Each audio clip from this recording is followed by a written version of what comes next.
Hi, everybody. Thank you so much for tuning in. I'll just wait a couple minutes. I'm so excited. Today we have one of my very dear friends coming on to our live. So we're just going to wait for her to join. Her name is Audrey Mallah, and I call her the Bay Queen. She's up in the Bay. Hi, Audrey. Hello, how are you? I'm doing good. How are you? Good, thank you. So I was just telling everybody who's viewing right now um, that you're one of my dearest friends and that we met in November, and we've been friends ever since. We met at a conference about policy and like student activism. So I thought you'd be super cool to bring on and just talk to us about how we can all make change. Yeah, So I'm I wanted very to happy to just be here. Thank you. Yay. I just wanted to start talking about growing up in a creative household because I know your mom is an artist and she's super amazing. And I just wanted to have you talk a little bit about the impact that had on you. Yeah, so my mom was an artist for kind of her whole life. She got into it, and she's always been telling me that since I'm like personally, I don't feel like I'm very good at art. But I really love viewing it, but she's always told me that she never started out that way, and she had her doubts in the beginning as well. But she really grew into I mean, I love her art and I have it all over my room. And she had a studio in San Francisco. And then once my brother and I were born, she kind of had to stop doing that, and has just recently gotten back into that.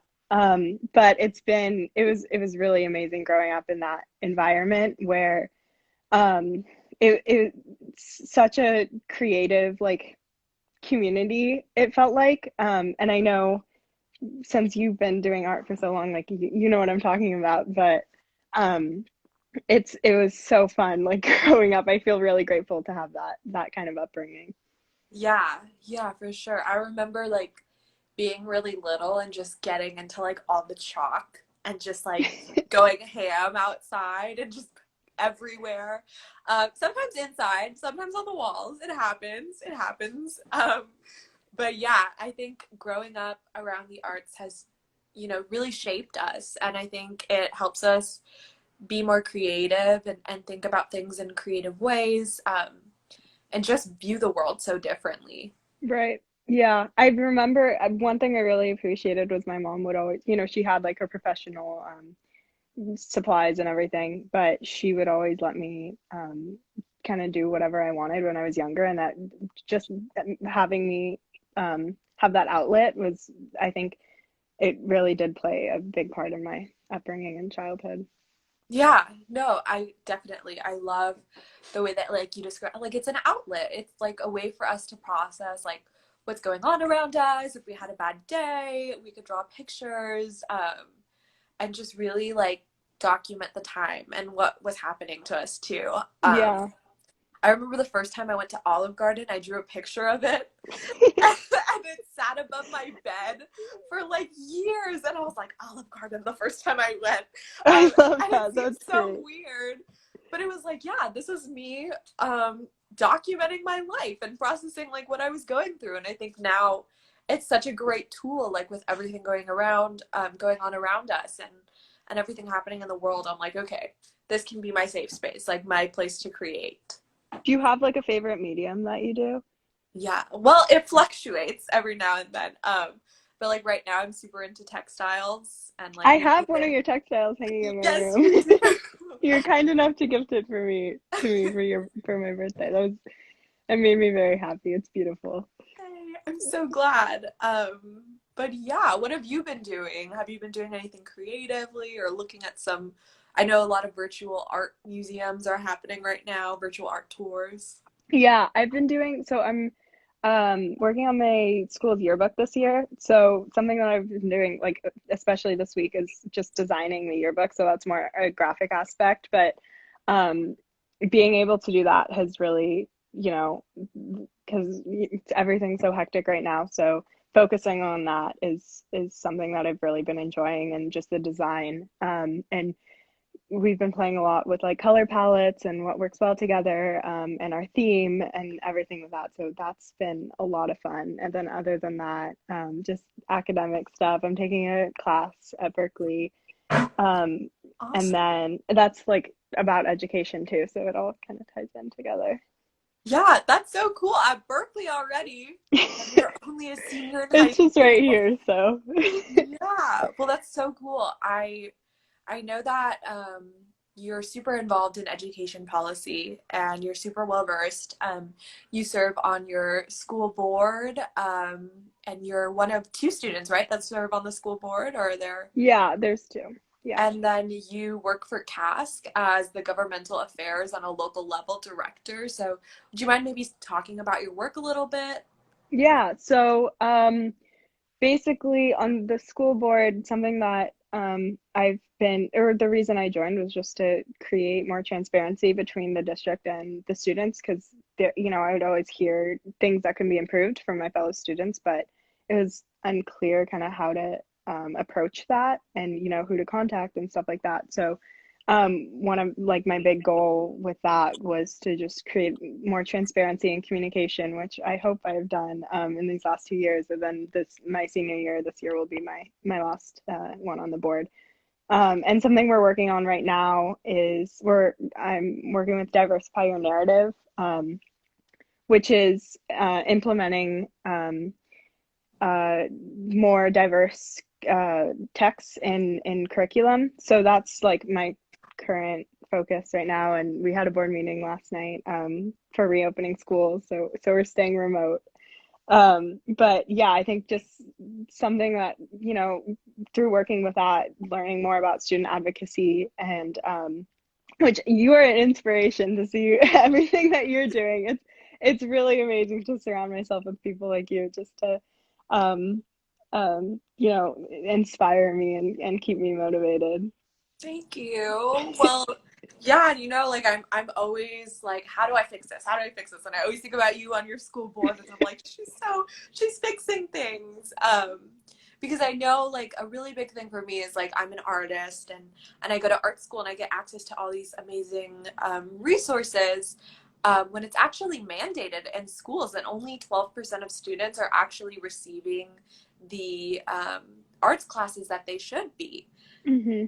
And I think it's just so crazy because the education code actually mandates that students in K through 12 public schools should be receiving arts classes in music, dance, theater, media arts, and visual arts. Right. And I don't know, it's just crazy to me that 88% of schools don't comply with that.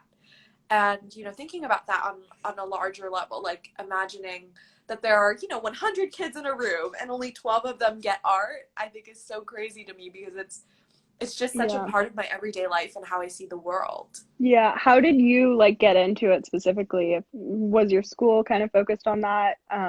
Or did you have to, reach out separately to the other programs? Yeah, so when I was younger, I grew up actually in a school district that didn't have a lot of arts access. Hmm. We maybe got a class like once a month in elementary school, and I used to joke with my teachers, and I used to be like, "Let me go to the class, like let me go to the other school, the other class's class, and just sit in and just hang out." Um, and then I loved it, and I was like, I need more, so I would go to like libraries and extra things to find that extra enrichment and find access, which thinking about it now, my parents were super supportive, but what happens to the students who maybe their parents aren't able to take them to find those extra avenues and extra enrichments that they should be receiving in school? Right. So then I got into it, and I applied for my high school. It's just arts based, and then by some miracle I got in, and I've been doing it ever since. But I know you take art history at your school, right? Or you took it? Yeah, yeah, I took it last year, which was really amazing. That was, I think, my favorite class I've ever taken. And then that kind of like led me into, going to museums. And I live in the Bay Area, but I went to the Getty Museum in LA. I think the Getty Villa.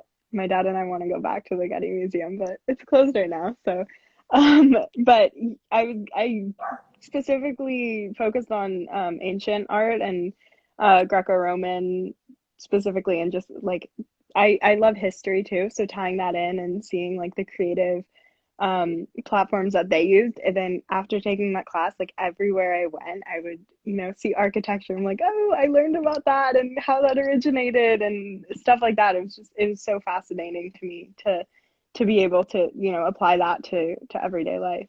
Yeah, like I think it definitely changes your perspective and kind of how you move through the world, and you're like, I know where that movement is from, like that building is from this period. Do you have a favorite A that, favorite movement? yeah, Yeah, I love Bauhaus, which was like 1930s, 1920s, 1930s, like German art. But yeah, I just I think art is so integral for us moving forward, and to be able to look back and be like, people designed this and people made this, and really it really shapes our world and how we view things today. right. How do you recommend, I mean, you stated those statistics, which was, shocking that 88% don't follow that compliance, but how do you recommend students advocate for that in their schools?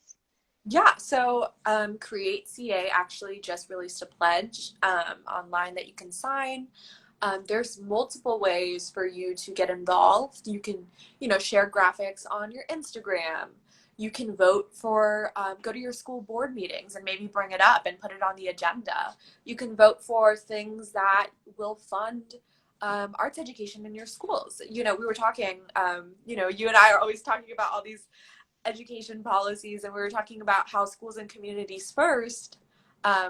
Proposition 15 is super big and is going to be so helpful for all these different communities, and then getting funding. So it could be Yeah, even registering to vote if you're 16, 17, right on the borderline being able to vote. yeah, you know yeah. Is there anything specifically that um, like since I mean, I think my school could definitely improve. Like, is there a focus on early education or more at high school? Like, what's the difference between that and like how does Create CA, like, is there are there different curriculums that you guys use? Yeah, so I totally think it should be like across the board. Like it shouldn't just be like, in elementary school you get a painting class and then it goes away in high school.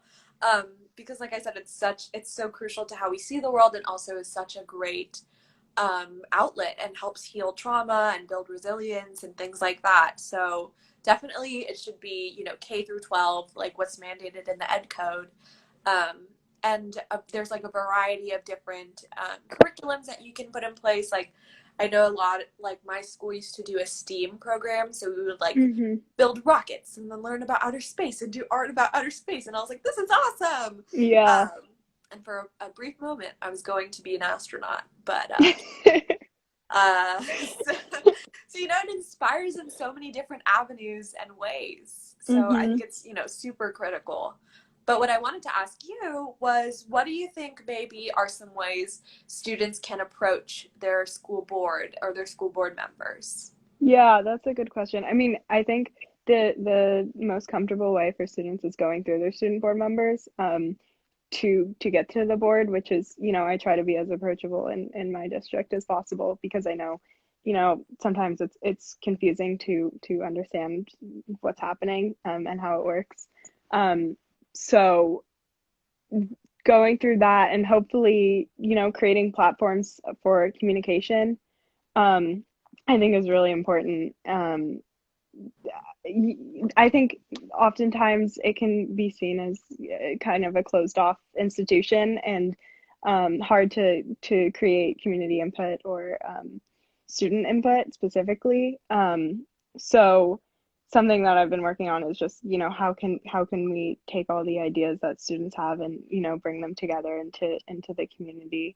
Um, which is, why I think it's so great that you're doing, working with this arts education and applying that to the work that you do in education. Is there like what are you focusing on specifically with that? Because I know you have so many ideas. Like how do you personally think that it can be improved? Well, providing art classes is a start, right? So Hmm. I think everybody should actually, follow ed code and have access to all those 5 different arts classes. And then I think that there's just so much we can do and provide so many avenues. Because we can use art as a healing tool. Like maybe when you go to your counselor's office and you're having a bad day and you need to process something, draw it out, play it out, have a drum set in there. Right. And just heal that way. Or maybe when we're thinking about inclusivity and how we can rewrite our narratives, what is the way that you want to draw yourself into the narrative? What is the way that you want to make music into the narrative?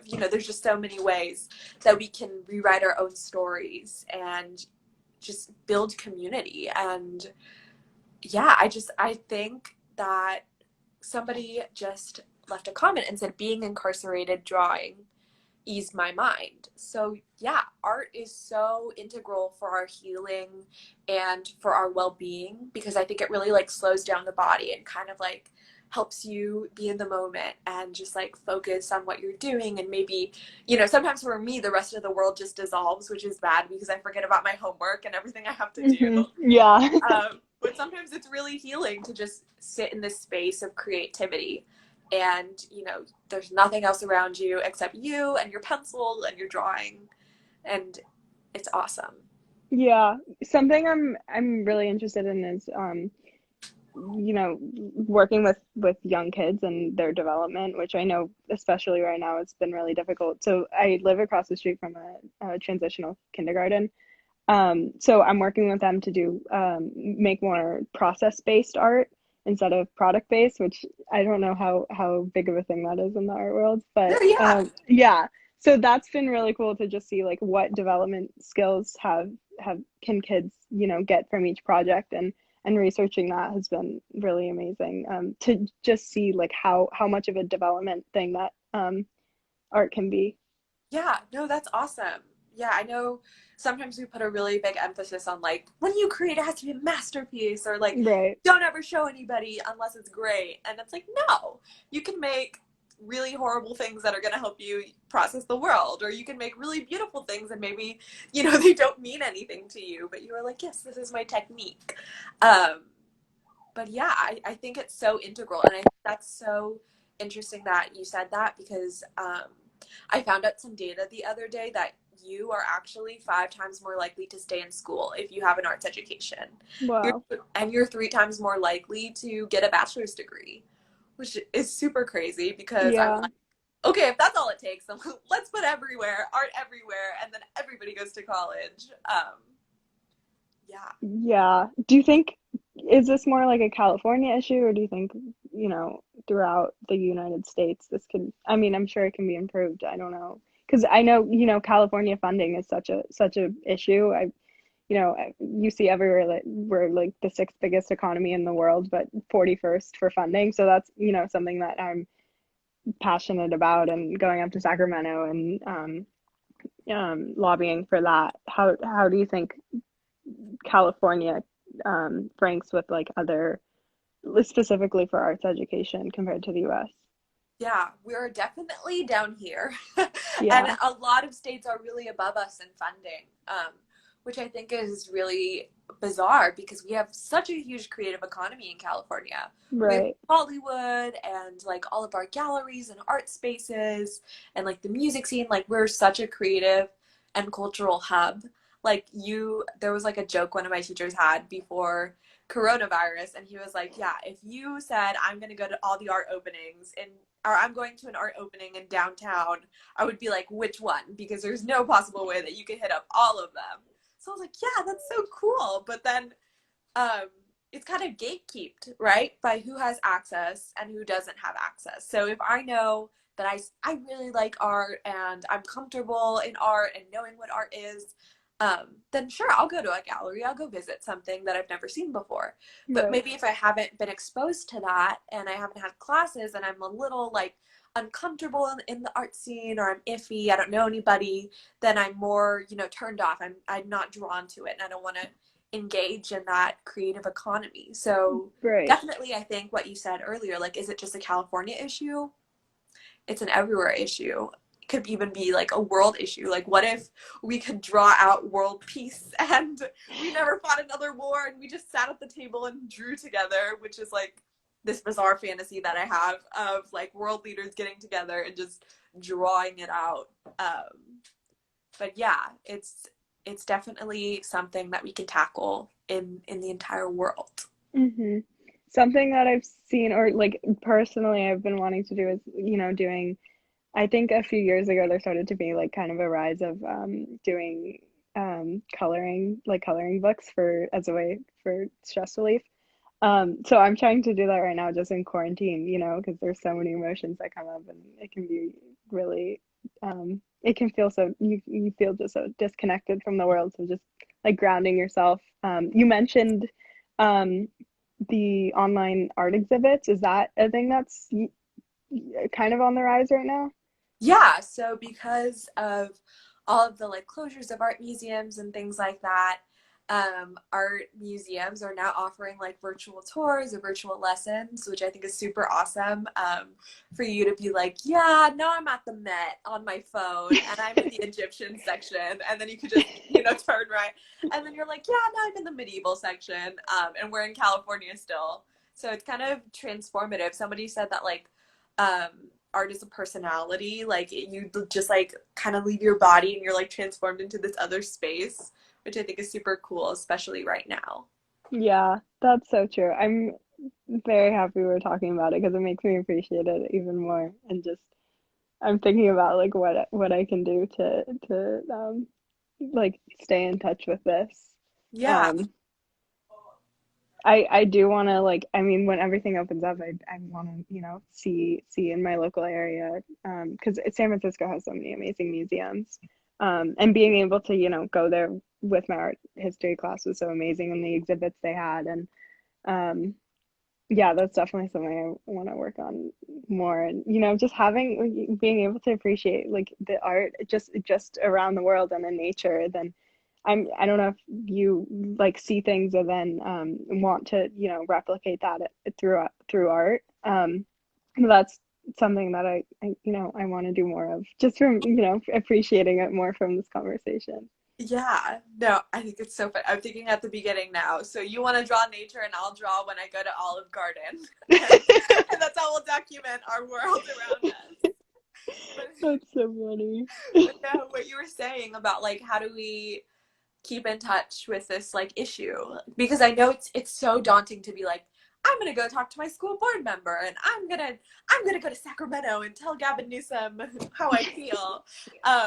And that can be super daunting because you think it has to be on a big level, but I really think that the way that we start making a change with our issue in arts education is on the localized level.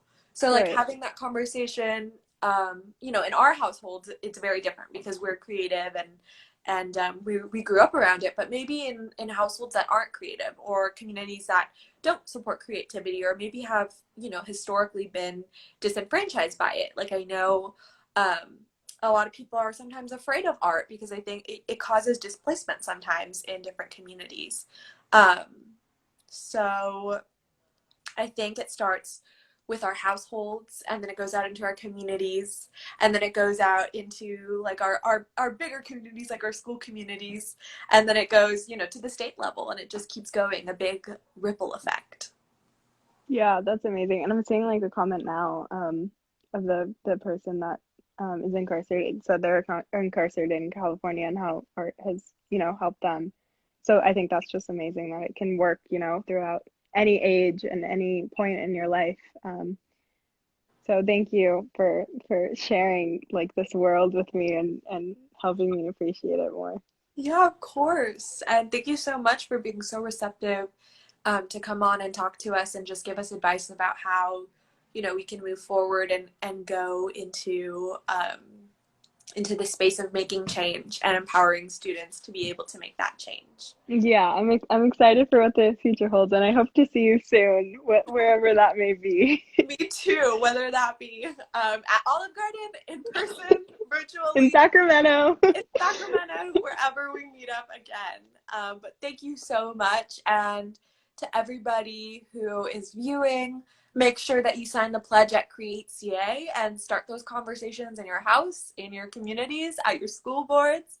And let's get everybody in California an arts education that they deserve. That's great. Okay. It was Thank you nice so much, talking with you. Audrey. It was so nice talking to you too. I'll see you soon. Yeah, bye. Bye.